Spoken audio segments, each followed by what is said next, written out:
बस इस जीवन को इनकी कृपा के आदर में समर्पित कर दो। जो आप पर कृपा हुई है ये अलौकिक है, अहेतुकी है और निश्चित ये परम कल्याण के लिए ही हम पर कृपा हुई है। जब जिस जीव के आवागमन चक्र का अंतिम जन्म होता है तो उसे नाम रूप लीला धाम का महामहिम स्वरूप श्रवण कथन करने का सौभाग्य, संत समागम और आराधना उपासना पद्धति ये प्राप्त होती है। महापुरुषों के वचनों के अनुसार जो हमें प्राप्त है ये हमारे अंतिम जन्म की सूचना है। यदि हम कृपा का आदर करते हुए जो उपासना पद्धति मिली है उसमें अपने जीवन को अर्पित कर दे तो प्रियालाल की अहेतुकी कृपा से यह हमारा आखिरी जन्म होगा। दुख क्लेश अशांति सदा सदा के लिए मिट जाएंगे। श्रीपाद प्रबोधानंद जी महाराज कह रहे हैं, भ्रातर भोगा सुभुक्ता का इहि न भवता नापि संसार मध्ये विद्यादानाध्वराद्यै कति कति जगति ख्याति पूजाद्य लब्धा अद्याहारे पियादृच्छिक उर्गुणवानप्यहो समृतात्मा श्रीमद वृंदावनेस्मिन् सतत मट सखे सर्वतो मुक्त संगः। हे भाई, यदि तुम्हारा मन ऐसा प्रलोभन दे रहा हो आपको कि ये भोग तो भोगा नहीं, अगर भोग लूं तो हमारा मन शांत हो जाएगा, ऐसी बात मत मानना। ये आपको फंसा रहा है, क्योंकि भ्रातर भोगा सुभक्ता का इह न भविता नापि संसार मध्य, कोई ऐसा भोग नहीं है जो तुमने संसार में भोग न लिया हो, क्योंकि तुम्हारे बहुत जन्म हो गए हैं।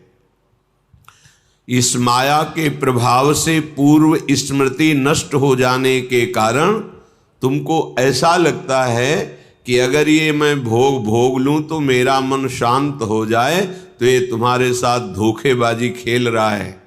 तुम्हारा अंतःकरण जो बुद्धि मन चित्त अहंकार है ये तुम्हारे साथ धोखेबाजी कर रहा है। जब इसे भोगों में उतारोगे तब ये फिर निर्णय करेगा। अंतःकरण इसमें वो नहीं, इसमें होगा सुख, इसमें नहीं इसमें होगा, पूरा जीवन बर्बाद कर देगा। कौन सा ऐसा भोग है जो तुमने उपभोग नहीं किया? सुभुक्ता खूब अच्छी तरह से भोगा है, पर इस माया ने ऐसे विस्मरण को प्रकट कर दिया है कि तुम्हें होश ही नहीं है। तुम्हें लगता है मैं पहली बार संसार में आया हूं तो पहली बार तो मुझे भोग लेना चाहिए। एक धनी घर के उपासक वैराग्य भावना से चलने की चेष्टा कर रहे थे तो परिक्रमा में मिलते थे। एक बार उन्होंने कहा, मेरा मन ऐसा कहता है, जैसा ये महापुरुष जन इशारा करते हैं कि एक बार तो मैं भोग के देख लूं तो अपने मन को समझा लूंगा। नहीं, ये ऐसी फिसलन है, इसमें जो फिसला तो गुरु कृपा हरि कृपा ही आपको पुनः चढ़ा सकती है, नहीं तो ये फिसलता ही चला जाएगा, पकड़ में नहीं आएगा। फिर आप ये उत्साह भी खो देंगे कि मुझे परमार्थ में चलना है। देख लेना, ये उत्साह भी खो देंगे। जैसे जैसे आप धर्मयुक्त विषयों का सेवन और अधार्मिक क्रियाओं का त्याग, वैसे वैसे आप में एक ऊर्जा शक्ति, एक अध्यात्म बल, निर्णय करने की शक्ति, दुखों को सहने की शक्ति, कोई तुम्हें परास्त नहीं कर सकता, ऐसा एक ओज तेज बल ये प्रकट हो जाएगा। ये जो आप निराश हताश उदास इसी मन की सलाह के कारण हुए हैं। इसलिए हे उपासक, हे भाई, तुमने सब भोग भोग लिए हैं, मन की इस चाल में मत फंसना। ये तुम्हारा जन्म केवल भगवत प्राप्ति के लिए है, प्रभु को रिझाने के लिए है। कभी मान बड़ाई में, कभी भोग वासना में, कभी शरीराभिमान में, कभी मोह ममता, ये ऐसे फंसाती रहती माया। विद्यादानाध्वराद्यैः कति कति जगति ख्याति पूजाद्य लब्धा। कभी कभी मन धर्म की आड़ में दान पुण्य आदि की भावना से अहंकार को पुष्ट कराने लगता है। अंतःकरण चतुष्टय में 4 धर्म है।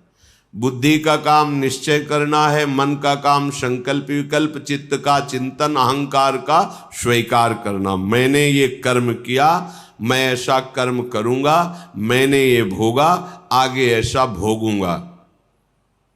ये जो अहंकार को पुष्ट करने के लिए धर्म की आड़ में दान पुण्य आदि करते हुए हम अहम को बढ़ावा देते, ये माया का फसाव है। अपनी वस्तु मानकर दान करने से ठीक है, कई गुना वो मिल जाएगी आपको, पर जितनी आपके पास है उतना आपको वो दुख दे रही है, भगवत विस्मरण करा रही है, अहंकार बढ़ा रही है, तो उससे 10 गुना और बढ़ जाएगा, तो अशांति तो और बढ़ जाएगी। तुम्हें लगता है वैभव बढ़ने से शांति होती है? नहीं, ज्ञान बढ़ने से शांति होती है। त्यागाच्छांत्यनंतरम, विवेक के द्वारा असत वस्तु, असत पदवी, असत क्रिया, असत चिंतन, जब इनका त्याग होता है तो शांत हमारा स्वरूप है, क्योंकि हमारे अंशी भगवान का शांत स्वरूप है। शांताकारम भुजग शयनम। देखो, कोई सांप पे लेट के भी शांत रह सकता है, और ये तो भगवान शेष जी और उनकी गोद में लेटे हुए हमारे प्रभु कैसे शांताकारम। तो हमारा स्वरूप क्या है? शांत है। शंकर सहज स्वरूप सम्हारा, लाग समाधि अखंड अपारा। अखंड अपार समाधि, परम शांति। तो ये जो हमारा मन हमको संकल्प विकल्प में फंसाता है कि ये दान कर दूं तो ये मिल जाएगा, ये कर दूं तो ये मिल जाएगा, करो, अपनी वस्तु मान के नहीं। त्वदीयम वस्तु गोविंदम तुभ्यमेव समर्पये। हे गोविंद, हे प्रियाजू, आपके द्वारा जो सेवा सामग्री दी गई है वो सेवा सामग्री आपके चरणों में समर्पित है। इससे आपको भगवत प्रेम मिलेगा, भगवत कृपा मिलेगी, आप महान शांति को प्राप्त होंगे। क्रिया वही है, अपनी वस्तु मान के दोगे तो कई गुना बढ़ के मिलेगी, और प्रभु की वस्तु मान के दोगे तो प्रभु मिल जाएंगे, जो परम लाभ है। इस मनुष्य जीवन का परम लाभ भगवत प्राप्ति है। श्रीपाद कह रहे कि विद्या, माया के 2 स्वरूप हैं, एक है अविद्या और एक है विद्या। दोनों माया ही हैं, पर विद्या में भगवान की प्राप्ति का मार्ग प्रकाशित होता है, और अविद्या भगवान से विमुख करके नाना प्रकार के भोगों में फंसाती है। दोनों माया ही। पर जो विद्या पढ़ करके उसे अभिमान से युक्त कर लिया जाता है, वो फंसाने वाली ही बन जाती है, क्योंकि वो भी माया ही है। मैं शास्त्रों का ज्ञाता हूं, मुझे बहुत आता है, मुझे सब ज्ञान है, मैं विद्वान हूं, ये ठीक नहीं। ये अहंकार आपको फंसा देगा, ये मुक्त करने वाला नहीं है। मुक्त करने वाला जो ज्ञान है, जो विद्या है, वो विद्या विनय संपन्ने ब्राह्मणे गविहस्तनी स्वनी चयुसुपाके चा पंडिता समदर्शिना। तुम्हारी विद्या के प्रभाव से अविद्या नष्ट हो जाए और समदर्शी दृष्टि प्राप्त हो जाए, सब में एक ही परम तत्व विराजमान है, ऐसा अनुभव हो जाए, ये विद्या का लाभ हुआ। पर हम विद्वान होकर विद्याभिमान करके अगर अपने को और बांध रहे हैं तो विद्या नहीं है, वो अविद्या ही है। श्रीपाद कह रहे हैं जगत ख्याति पूजाद्य लब्धा। कोई मुझे बहुत अच्छा कहे, बहुत बड़ा दानी है, बहुत भगत है, बहुत सेवक है, आदि आदि, यदि ऐसी सुनने की इच्छा है आपको, ऐसी ख्याति पाने की इच्छा है तो ये भी माया का जाल है जो आपको आवागमन में बांध करके कष्ट देगा। विश्वास कीजिए महापुरुषों के वचनों पर। जब आप अखिल लोक चूड़ामणि भगवान के दासत्व से युक्त हो जाएंगे, उनके महामहिम नाम का जप, उनकी चरण सेवा, उनके गुण कीर्तन, तो आपका यश तो अपने आप हो जाएगा। पर यदि आप चाहेंगे यश और उसमें राजी रहेंगे तो आपका परमार्थ नहीं बनेगा। स्वार्थ तो जय जयकार लोग करेंगे पर परमार्थ नहीं बनेगा। फिर लाभ क्या मिला? अद्याहारेपि यादृच्छिक उर्गुण वानप्य हो समृतात्मा। अब तुम हमारी बात मान लो, श्रीपाद कह रहे हैं अद्याहारेपि यादृच्छिक, भगवान की जैसी इच्छा हो, जो वो तुम्हें जिस परिस्थिति में रखे हैं उसमें संतुष्ट हो जाओ। जथा लाभ संतोष सदा काहू सो कछु न चाहोगे। अपनी ऐसी वृत्ति बनाओ कि भगवान से भी मांगने की इच्छा ना हो। जैसे वो मुझे रख रहे मैं उसमें राजी हूं। ये बहुत बड़ी उपलब्धि है, बहुत बड़ी सिद्धि है ये। इसी से सारी कामनाएं नष्ट हो जाती है। बिन संतोष न काम न साही और अछत काम सुख सपने नाही। बिना संतोष के कामना का नाश नहीं होता, और जब तक कामना रहती तब तक स्वप्न में भी जिसे सुख कहते हैं उसका अनुभव नहीं होता। जागृत की कौन कहे? आप कामना में ही सुख ढूंढ रहे हैं, और सिद्धांत कह रहा है कि अछत काम सुख सपने नाही। यदि हृदय में कामना है तो स्वप्न में भी सुख नहीं मिलेगा। कामना कैसे नष्ट होगी? बोले जथा लाभ संतोष सदा काहू सो कछु न चाहूंगो।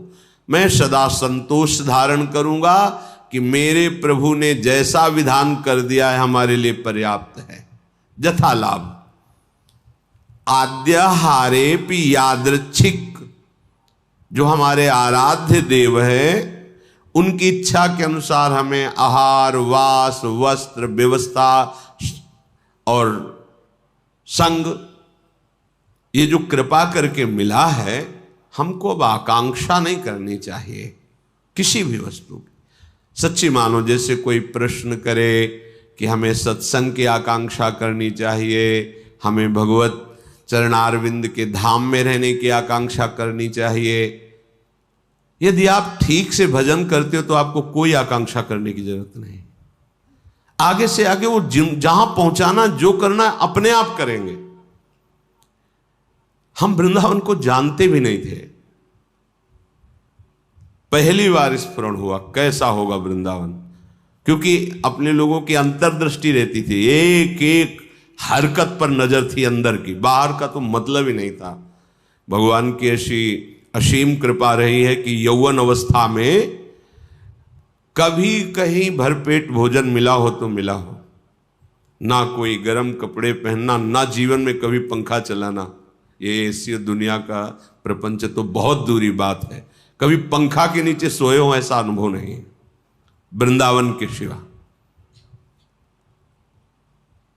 एकमात्र अंतर्दृष्टि, मेरी वृत्ति कहां है, बस इसी पर रहती थी। कहां है मेरी वृत्ति? बस हर तरह से इस मन को देखा है। जैसे लोग कहते हैं ना, मामू को मार्ग में पीएचडी किए हैं, तो साधक उपासक साधु महात्मा केवल मन पर दृष्टि रखते हैं। सारी पढ़ाई मन की है, इसमें और कोई बाहरी बातें नहीं है। इसमें परम सिद्धि का जो लाभ होता है वो केवल मन पर दृष्टि रखी जाती है। उसी को दृष्टि में रख करके सृष्टि से बचा के और भगवान के चिंतन में लगाना, बस एक लगन लगी हुई, कैसे ब्रह्म साक्षात्कार हो, कैसे वहां कोई ये गुंजाइश नहीं थी। भोग सामग्री, भोग वार्ता, भोग दृश्य, घाटों में कहां गुंजाइश? दोपहर की तपती धूप में पंडों की छतुरी के नीचे, और रात्रि में वही घाटों में थोड़ी देर भिक्षुकों के बीच में बैठ जाना, जो मिला मिला, नहीं तो हर हर महादेव, शांत एकदम। ब्रह्मचर्य और संयम का बड़ा बल होता है। कभी निराश हताश और ऐसा नहीं कि चलने लायक नहीं, ऐसा कभी अनुभव जीवन में नहीं हुआ। आप समझिए वो परिस्थिति अगर ना मिलती तो शायद है कि वो अनुभव भी ना होता। जो अनुभव, एक जो निश्चिंतता, निर्भयता, एक ठसक, हर समय नवीन उत्साह, वो भगवान ने जैसी परिस्थिति चयन की थी उसी में राजी होने से हो गया। एक बार इतने भूख से व्याकुल हुए तो दो संत आए काशी के, और ऐसा कहाँ रहते हो?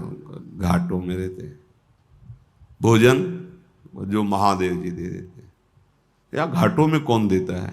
अन्नपूर्णा। कभी सतुआ, इतना जिससे भिखारियों को लोग बांटते हैं, 2-4 किलो सतुआ लिया, 50 बैठे हैं, ऐसे ऐसे डाल दी। तो कमंडल का ढक्कन होता था, ऐसे रखा, कोई 1 पीस बर्फी रख दी ऐसे, बोले आओ चलो आज तुम्हें भोजन पवाते हैं। देखो मन की बात प्रभु ने सुन ली, लेकिन हंसी की बात, ले गए कमरे में बैठाला और 2 घंटे बाद आए। रात हो गई थी, शाम के बैठते थे जाके, और आए, बोले हमारे यहाँ तो प्याज लहसुन बनता है, आप खाते हैं? ये तो नहीं बन। अच्छा महादेव। हाँ निकले, खूब हंसे कि ए मन, देखा तेरी चालबाजी नहीं चली। नियम लिया था कहीं नहीं जाएंगे, पर इतनी व्यवस्था हम अपनी तरफ से ले गए, और देखा तुम्हें उत्तर दिया महादेव, चल आज के बाद कोई बुलाए भी तो नहीं जाला है।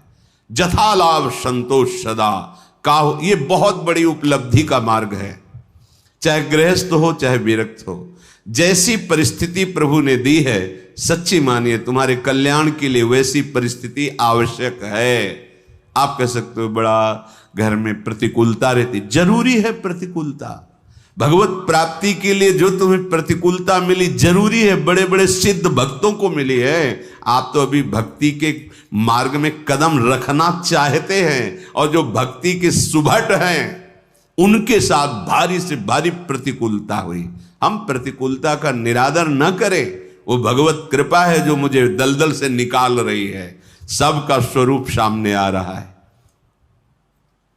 रहीमन विपदा हो भली, जो थोड़े दिन होए, हित अनहित या जगत में जान परे सब कोय। तो अद्याहारेपि यादृच्छिक उर्गुण वा नप्यहो समृतात्मा। जब आपको जैसी परिस्थिति में रखा गया उसके बदलने के लिए आप दिखावा न कर दे। दिखावा होता है। ब्रह्मबोध प्राप्त करने के लिए एक महापुरुष मिले थे, उन्होंने कहा था कि अपने गुणों को प्रकाशित ना करे, मौन का आश्रय ले, और ऐसे जैसे कोई विक्षिप्त हो ऐसे रहे, फिर उसकी जो यथालाभ व्यवस्था होती उसमें रहे तो उसे बहुत जल्दी ब्रह्मबोध प्राप्त हो जाता है। अपने गुणों को प्रकाशित करके, अपनी महिमा को प्रकाशित करके उसका उपभोग करने लगे तो फिर वो स्थिति से गिर जाता है, वो उस चरम अवस्था को प्राप्त नहीं होता। गंगा किनारे एक से एक महापुरुष, एक से एक दिव्य अनुभवी महापुरुष, यहां कह रहे उर्गुण वानप्य हो समृतात्मा। आप अपने गुणों को प्रकाशित करके ऐसा कहीं उपभोग तो नहीं कर रहे, अपने सम्मान का गुण प्रदर्शित करके, चाही हुई वस्तुओं का, मानी हुई मान्यता का यदि उपभोग कर रहे हैं तो आप अपने मार्ग से गिर जाएंगे। आपको गुण प्रदर्शन नहीं करना। हम प्रभु के गुण गा रहे हैं, प्रभु का नाम कीर्तन कर रहे हैं, प्रभु की सेवा कर रहे हैं, प्रभु का जस गा रहे हैं। हजारों को लाभ मिले, लाखों को लाभ मिले, करोड़ों को मिले, सबका मंगल हो, कोई परेशान। यहां कह रहे कि अपने गुणों का प्रदर्शन करके प्राप्त विषयों का सेवन उपभोग करना, विषय आए स्वीकृत नहीं हृदय में, जथा लाभ संतोष सदा। महलों में राखो चाहे झोपड़ी में वास दो, कोई प्रश्न नहीं है। चित्त का समाधान हो चुका है, अब कोई परेशानी नहीं है, कोई खुशी नहीं है, कोई दुख नहीं है। बहुत उत्तम स्थिति का वर्णन कर रहे हैं उपासक के। श्रीमद वृंदावनेस्मिन् सतत मठ सखे सर्वतो मुक्त संगा। ये अमृतमय वचन। वृंदावन में तुम्हारा आगमन हुआ, वृंदावन का आश्रय लिया, वृंदावन का वास, तो यहां किसी का संग मत करना। कह रहे हैं सखे सर्वतो मुक्त संगा। सर्व संग और संत संग इस सर्व में नहीं आता।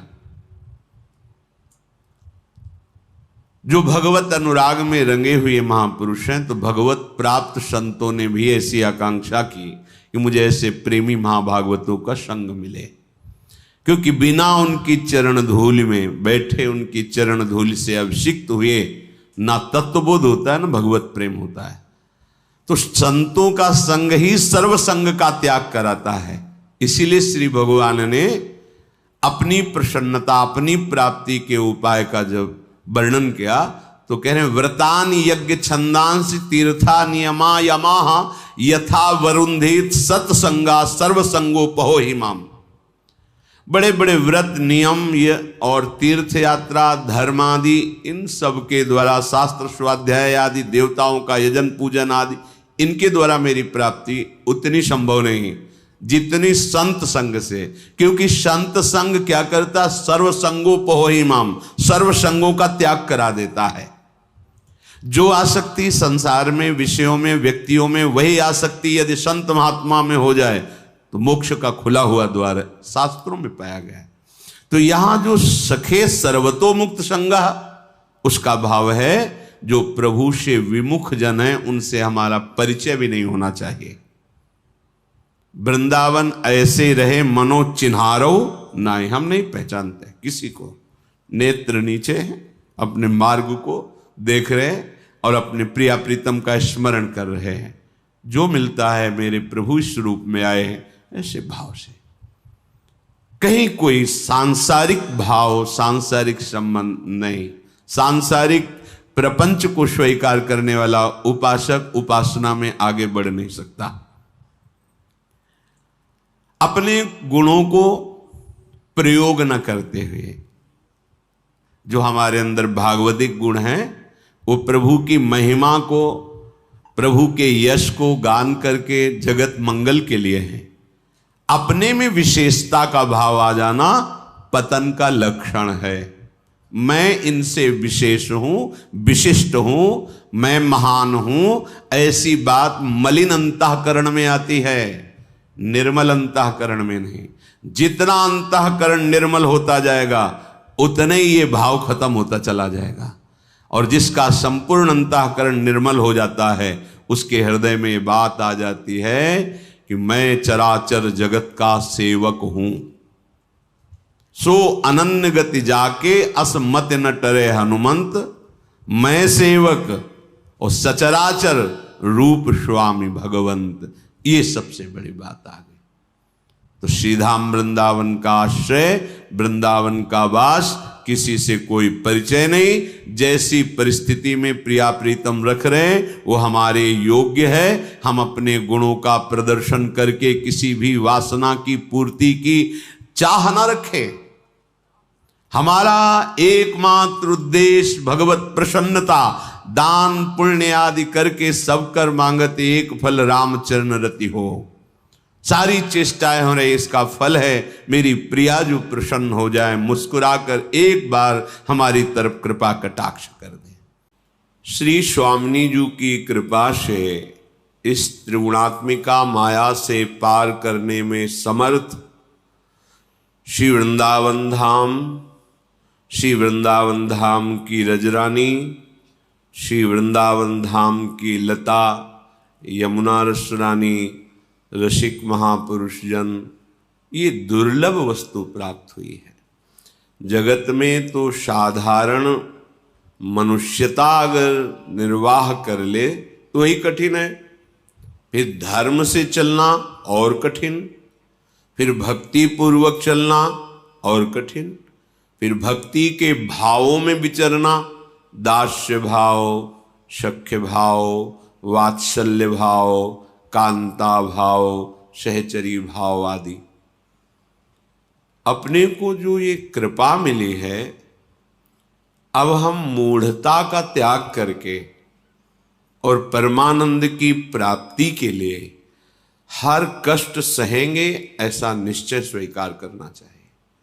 ऐसा हृदय में दृढ़ व्रत धारण करना चाहिए कि शारीरिक मानसिक जो भी हमें व्यथा मिलेगी अब हम उसे सहेंगे और हर कदम आगे प्रभु की तरफ बढ़ाएंगे। किसी भी परिस्थिति में हम अपने प्रभु का स्मरण नहीं छोड़ेंगे। श्रीपाद प्रबोधानंद जी महाराज कह रहे हैं, अद्यैव मूर्ख चल सर्वमिदं विहाय वृंदावनाय सकलार्थ सुरद्रुमाय श्री राधिका सुरतनाथ विशुद्ध भाव सत्रायमैव कुरुकृत्य समाप्त्यपेक्षा।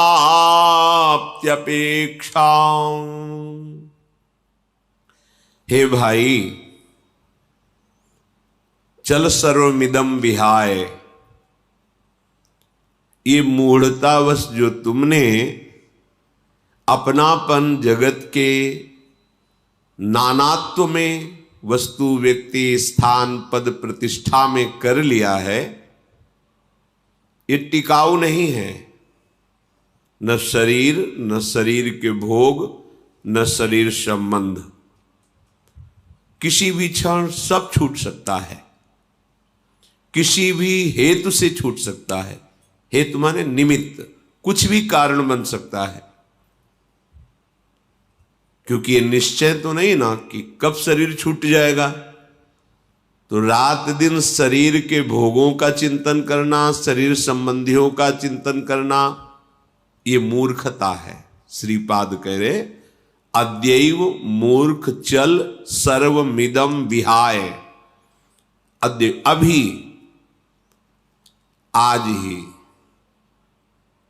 ये जो तुम्हारा चिंतन चल रहा है, ये बात बन जाए तो मैं सुखी हो जाऊं, ये काम हो जाए तो मैं सुखी हो जाऊं, तो कह रहे मरिष्यसि कदा सखे त्वमिति किम विजानासि किम शिशोः सुतरुणस्य वा ना खल मृत्युराकस्मिकः। क्या तुम्हें ये पता है तुम्हारी किस दिन मृत्यु होगी? क्या तू जानता है कि मृत्यु ये नहीं देखती कि गर्भस्थ शिशु है, बालक है, जवान है, बूढ़ा है, विद्वान है, मूर्ख है, ये कुछ नहीं देखती। उसका केवल कार्य है मारना। वो अकस्मात टूट पड़ेगी आपके ऊपर। मृत्यु राकस्मिकः, ये मृत्यु अकस्मात आएगी और तुम्हारा सर्वस्व छीन लेगी। इसलिए अद्यैव मूर्ख चल सर्वमिदं विहाय, ये मूर्खता है। शरीर का चिंतन होना, शरीर संबंधी भोगों का चिंतन होना, शरीर संबंधियों का चिंतन होना। तो ज्ञान क्या है? अगर ये मूर्खता है तो ज्ञान क्या है?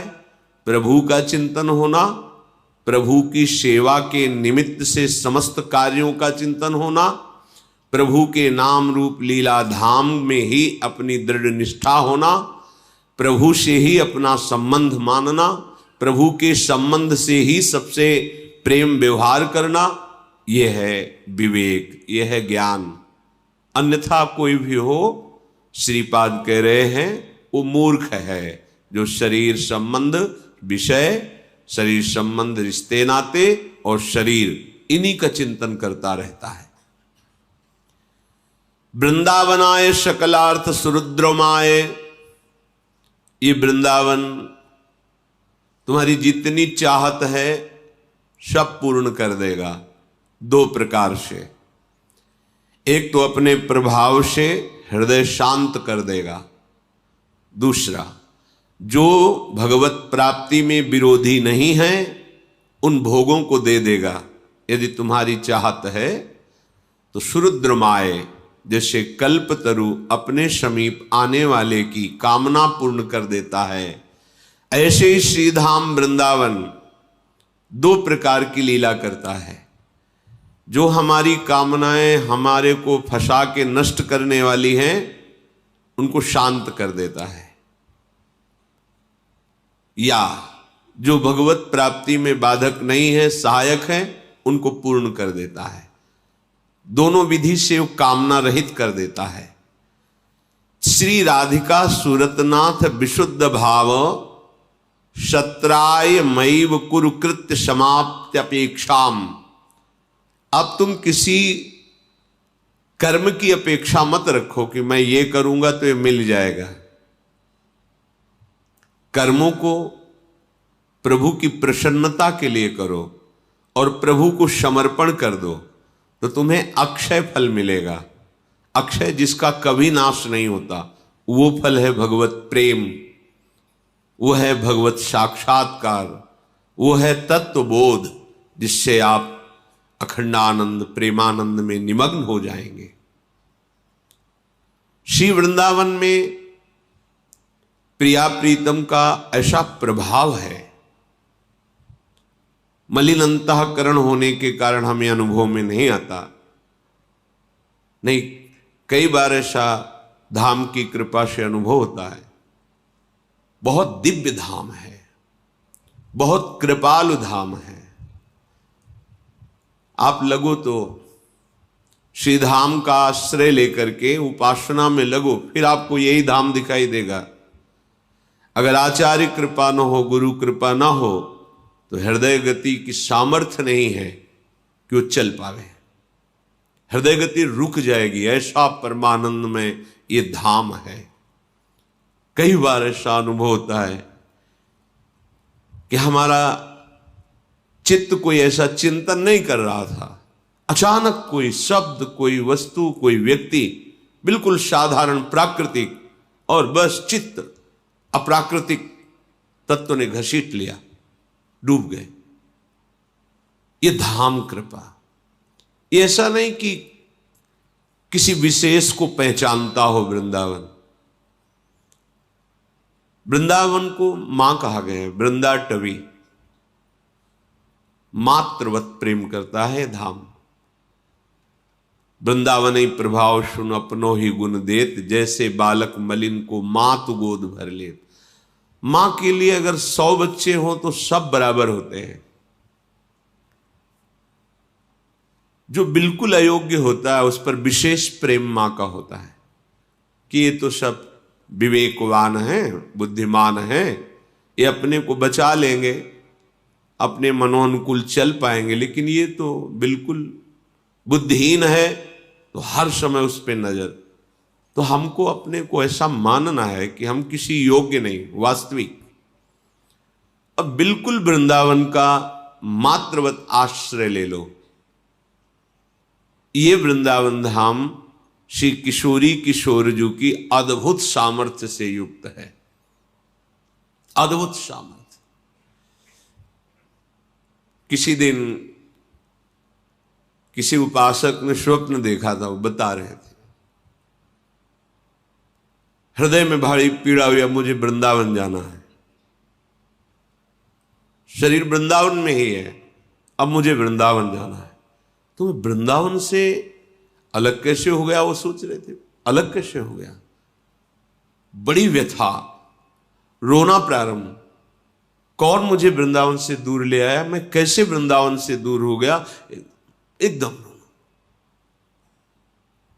रोते रोते चेतना जागृत हुई, जागृत में भी वही रोना चल रहा है।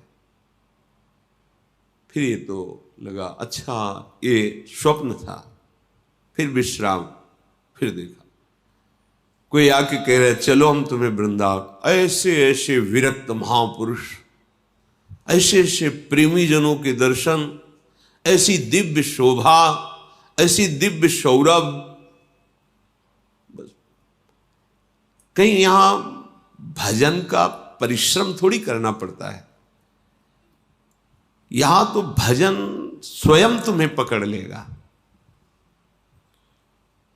यहां फिरे स्वार्थ आपने, भजन गए फिरे बाह। विचार करो, श्री दुर्दास जी ने लिखा है, हिया फिर स्वार्थ आपने भजन गए। कैसे? हृदय की गति नहीं है। जिस रस को वृंदावन प्रदान करता है, किसी साधन से प्रवेश हुआ जाए, हृदय की गति, आश्चर्य, सर्वाश्चर्य। देखते देखते दृश्य बदल गया, देखते देखते ये सब पार्थिव दृश्य खत्म। ये सामर्थ्य वृंदावन के साधना की नहीं है। इसलिए श्रीपाद कह रहे अभी चल, तुम्हारा एक काम पूर्ण हो जाए फिर तुम जाओ, ऐसा कभी नहीं हो पाएगा। क्योंकि एक कार्य के बाद कई कार्य आपको और घेर लेंगे। इसलिए अद्यैव, आज, अभी श्री राधिका सूरतनाथ विशुद्ध भाव सत्रायमैव कुरुकृत्य समाप्त अपेक्षाम, ये कार्य समाप्त हो जाएगा फिर चले, ऐसा नहीं। आज अभी इसी क्षण निश्चय कर, पता नहीं कब किस क्षण मृत्यु हमारे ऊपर अपना अधिकार जमा ले और हमारी श्वासें छीन ले। अगर हमारा कुछ समय, कुछ मिनट, कुछ घंटे, कुछ दिन वृंदावन में व्यतीत हो रहा है राधा राधा कहते हुए, तो हमारी बात बन गई। फिर विचार आया श्रीपाद के हृदय में कि शायद सब लोग ऐसा न कर पावे, तो जो वृंदावन से दूर है, वृंदावन नहीं आ पा रहा है, उसको ये गति कैसे प्राप्त हो, उसको ये रस कैसे प्राप्त हो। तो कह रहे वस्तु कोटि गुणम श्रुतम सुकृतम वासोन्नवासादिभिः तीर्थे वासयितुः स्वयं हि तरति द्वौ यत्तारयेत् प्रेमानंदरसात्मधामनि परे वृंदावने वासकस् त्वाश्चर्यां वृषभानुजा प्रियरतिं प्राप्नोत्यनायासतः।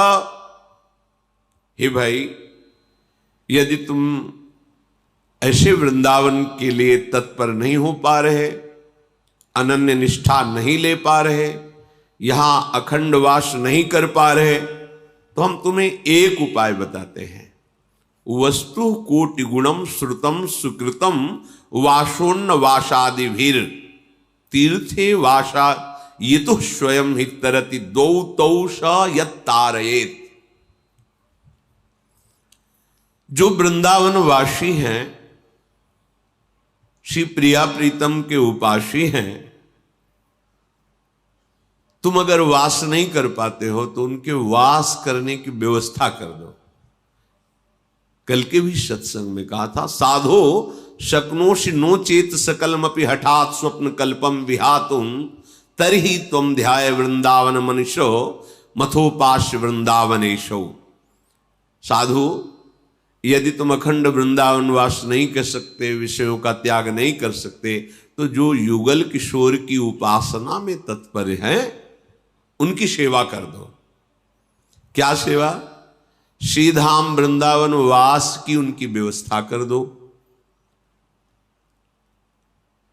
वस्त्र, अन्न, जो उनको आवश्यकता हो दे दो।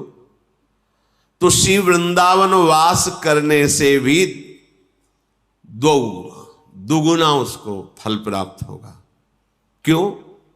क्योंकि वो चिंतन कर रहा है, अमुक वस्तु अमुक वृंदावनवासी की सेवा में आएगी, उनके वास में सहयोग देगी, और मैं अधम कहाँ वृंदावन वास कर सकता हूँ। चलो, श्री जी की बड़ी कृपा हुई, मुझे सेवा का अवसर, अपने में दैन्य भाव, वहाँ पूज्य भाव, इसी बहाने से वृंदावन का चिंतन और उस चिंतन का प्रभाव कि उसे जो वस्तु प्राप्त होनी है वो प्राप्त हो जाएगी।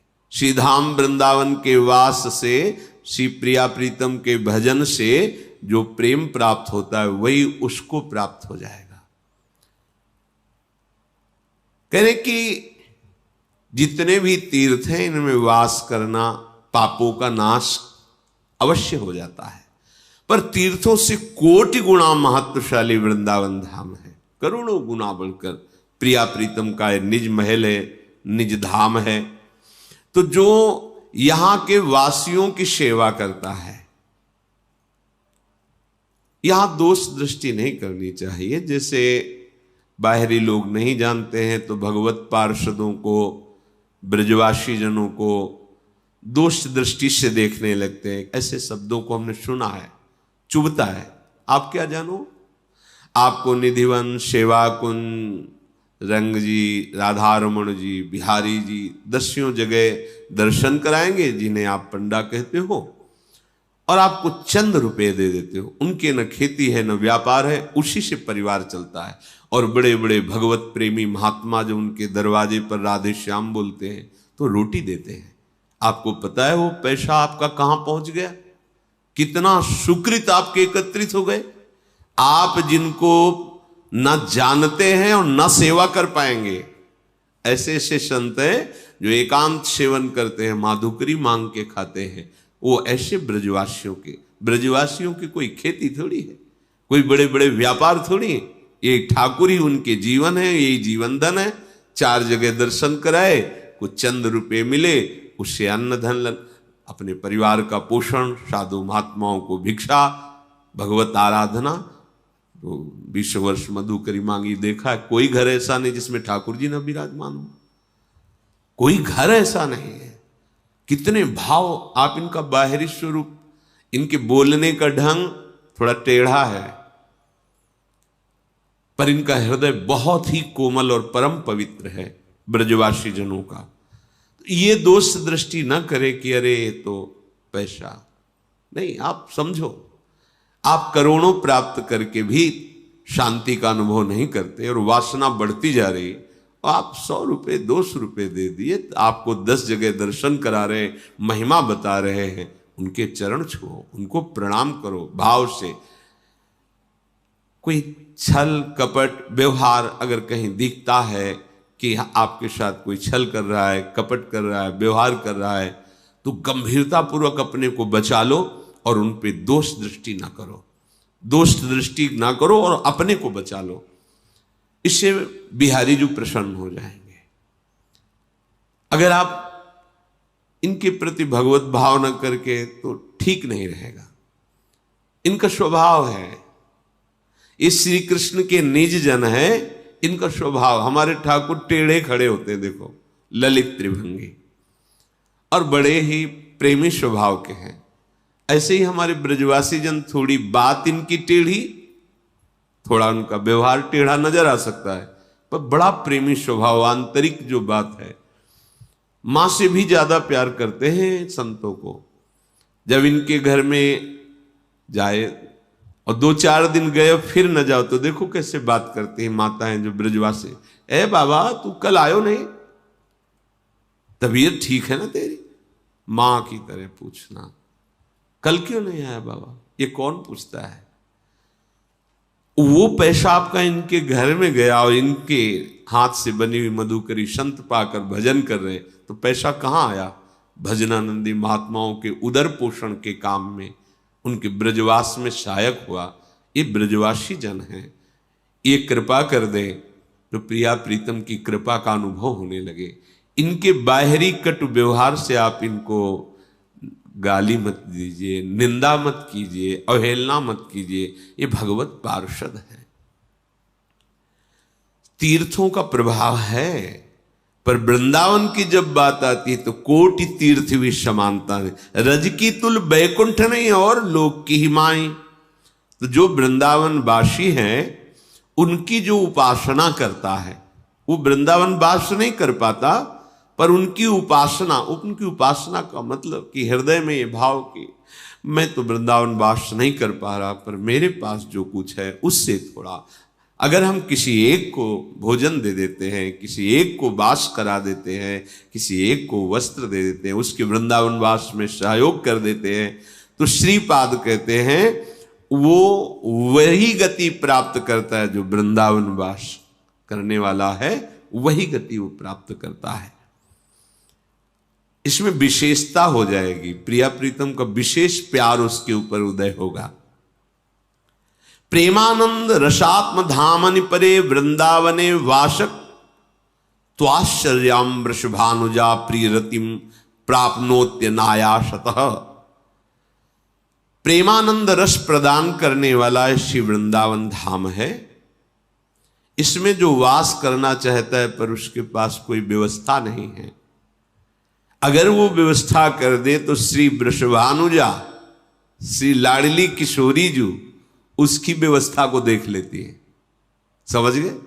लाडली जो बहुत प्रसन्न, अच्छा हमारे धाम में, हमारे धाम वास करने की भावना से जो यहां पड़ा है उसकी तुमने सेवा की, तो आश्चर्य में रति प्रदान करती है, प्रेम प्रदान करती है। प्रेमानंद रसात्म धामनि परे वृंदावने वासक त्वाश्चर्यम। आश्चर्य ये कि बड़ी बड़ी साधनाओं से लाडली जी की कृपा प्राप्त करना दुर्लभ है। वो त्वाश्चर्यम वृषभानुजा प्रिय। अब इसमें एक बात है कि वृषभानुजा लाडली जी और प्रिय उनके श्री लालजू, अर्थात प्रिया प्रीतम की रतिम प्राप्नोत अनायासता, अनायास ही उसे प्रिया प्रीतम का प्रेम रस प्राप्त हो जाता है। या श्री लाडली जो वृषभानुजा प्रिय रतिम, उसकी जो प्रिय वस्तु, व्यक्ति, पद, चाह वो सब प्रदान कर देती है और अपने चरणों का प्रेमानंद रसात्म धामनि परे, ये धाम प्रेमानंदमय है, वो प्रेमानंद प्रदान कर देती है, उसकी चाहत की वस्तु प्रदान कर देती है और अपने चरणों का प्रेम भी प्रदान कर देती है। इसलिए वृंदारण्य मनन्य भाव मधुराकार हेति राधिका कृष्ण क्रीड़त रंजित प्रविलसत कुंजावली मंजुलम। ये वृंदावन धाम, यदि दुर्भाग्य से आपको वास नहीं मिल रहा, यहां आना नहीं हो रहा, दुर्भाग्य ही कहा जाएगा उसको, तो आप अंदर से दुखी तो हो सकते हो। बहुत सुंदर बात, अंदर से आप दुखी हो सकते हो ना कि प्रिया जो कब हम पर कृपा होगी कि हमें वृंदावन आने को मिलेगा, कब ऐसी कृपा होगी कि वृंदावन की भूमि में बैठकर हम सत्संग सुनेंगे, कितनी सुंदर यहां रहनी है। देखो इस समय प्राय लोग सोते रहते हैं, कैसी वृंदावन की कृपा है। 2 बजे 2:30 बजे से सब जग रहे हो, मंगल में नाम गूंज रहा है, मंगल में प्रिया प्रीतम की चरण रज में कोई बैठा है, कोई खड़ा है, कोई प्रणाम कर रहा है, कैसी अद्भुत कृपा। फिर सत्संग सुन रहे, फिर सेवा दर्शन कर रहे, स्वामिनी जी का मंगला दर्शन, वन विहार, फिर वाणी गायन, फिर श्रृंगार। अपने को फुर्सत कहाँ है? स्वामिनी जी ने ऐसी दिनचर्या दे दी, ये सहज दिनचर्या निकुंज में पहुंचा देगी। बस इस पर महत्व करके आसक्ति कर लो। पर यदि दुर्भाग्यवश तुम्हें ऐसा वास नहीं मिल रहा, कितना सौभाग्य यहां है। यहां और देश के बसत ही अधिक भजन जो होए, ये सम तो पूजत नहीं वृंदावन रहे सो। अगर वृंदावन में केवल वास मिल जाए तो बाहर का भजनानंदी उसकी बराबरी नहीं कर सकता। एक भाव है। और दूसरा, जो वृंदावन का आश्रय लिए केवल पड़ा रहता है तो बाहर का भजनानंदी उसकी बराबरी नहीं कर सकता। ये वृंदावन धाम है। अगर आपको ऐसा सौभाग्य नहीं मिल रहा तो लालायित तो हो सकते हो ना, अंदर अंदर दुखी तो हो सकते हो ना कि प्रिया प्रीतम के इस क्रीड़ा में रमणीय विलास कुंज से युक्त, चरण चिन्हों से युक्त, भगवत प्रेमी महात्माओं के आंसुओं से अभिषिक्त, कब मैं वृंदावन में रहूंगा, कब मैं अखंड वृंदावनवासी कहलाऊंगा, कब मैं वृंदावन की प्रीति में डूबूंगा, कब प्रिया प्रीतम का साक्षात्कार होगा, क्या जीवन मेरा इसी प्रपंच में फंसा हुआ चला जाएगा? अंदर दुखी तो हो सकते हो। यदि तुम ऐसा दुखी हुए, ऐसा चिंतन करके रोए, तो ज्योतिर्मय युगल किशोर तुम्हें भजन प्रदान कर देंगे। ध्यान करना। चिंतयेन नित्यम तन मिलनम विचिंत यदहम तद्धाम युग्मम भजे। यदि तुम ऐसी चिंता से युक्त हो गए, इतना समय निकल गया इस प्रपंच में, अब पता नहीं आगे कितना जीना है, और ऐसे ही प्रपंच में जीवन निकल जाएगा, कभी भजन नहीं बनेगा, कभी धाम वास नहीं कर पाऊंगा, कभी सत्संग बैठकर नहीं सुन पाऊंगा, कभी परिक्रमा नाम जब ये सब नहीं हो पाएगा। हाय मेरा जीवन तो व्यर्थ गया, हे वृंदावन धाम, हे प्रिया ऐसी जो चिंतन वृत्ति करता है, तो प्रिया प्रीतम तन नित्यम तन मिलनम विचिंत यदहम तद्धाम युग्मम भजे। ये धाम स्वयं हृदय में प्रकाशित होकर के प्रिया प्रीतम का भजन प्रदान कर देगा। भजन ये दुर्लभ वस्तु है।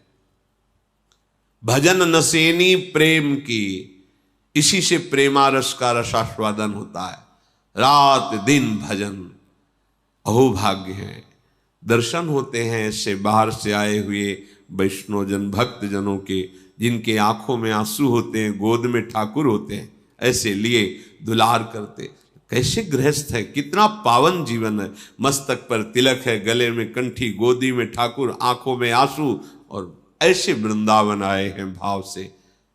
प्रिया प्रीतम उनको अपनी शरणागति, अपना भजन प्रदान कर देते, जीवन कृतकृत्य हो जाता है। इसलिए कलिकाल का ऐसा प्रभाव है कि अब बिना भगवत प्रेमी महात्माओं के संग के, धाम की कृपा के, रजरानी की कृपा के बिना भजन में वृत्ति नहीं लग सकती। आप खुद देख लीजिए, अगर आपको सत्संग न मिले और आप धाम की आश्रय वृत्ति के ना हो, तो आपका क्या भजन होता है, आप खुद देख लीजिए। क्योंकि ये सिद्ध सिद्धांत है, बिना सत्संग के भजन नहीं। और सत्संग और भजन दोनों को हमारे हृदय में स्थापित कर दे, ये धाम महामहिम है। साधन को हरि भजन है, कै सत्संग सहाय। अगर हमें सत्संग सुनने को मिलता है और नाम जपने को मिलता है, तो अब हमें बिल्कुल चिंता नहीं करनी चाहिए, हमारा काम निश्चित हो जाएगा। काम हो जाने का मतलब हमारे जन्म का परम लाभ मिल जाएगा।